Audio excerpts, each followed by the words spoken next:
Phone করলো, হ্যাঁ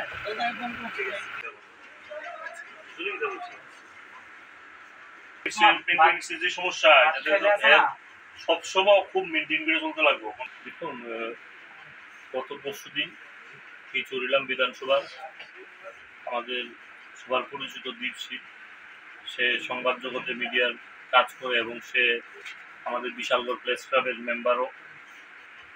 এই এলাকাতে দীর্ঘদিন ধরেই সে সাংবাদিকতার সাথে জড়িত আছে এবং আমাদের ছোট ভাই গত পরশুদিন ও আমাকে ফোন করে হঠাৎ করে রাত্রিবেলায় যে দাদা আমি একটা অসুবিধায় পড়েছি, আমি আপনার সাথে দেখা করতে চাই।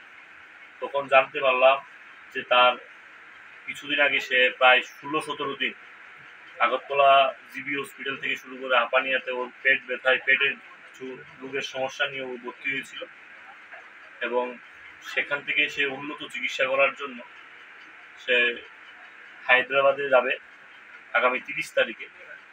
এবং আমি শুধু ওর পাশে এসে দাঁড়াইনি, আমি এই এলাকার যারা লিডার যারা আছে, আমাদের মণ্ডল সভাপতি রাজকুমার থেকে শুরু করে এখানকার প্রত্যেকজনকে আমি আবেদন করেছি যে আমাদের ছোট ভাইয়ের পাশে এসে দাঁড়ানোর জন্য। এবং আমরা চাই সবাই মিলে যদি ওর পাশে এখন দাঁড়ায় তো ওর যে সমস্যাটা সেই সমস্যাটার দূর হবে। এবং মা ত্রিপুরেশ্বরী মায়ের কাছে আমি প্রার্থনা করি দীপ যেন তাড়াতাড়ি সুস্থ হয়ে বাড়িতে ফিরে আসে। এবং দীপকে বলাও হয়েছে যে যাওয়ার পরেও যদি কোনো অসুবিধা থাকে ফোন করার জন্য আমাদের যথাযথ সহযোগিতা আমরা হাত বাড়িয়ে দেব। তার জন্যই আজকে দীপের বাড়িতে আসি।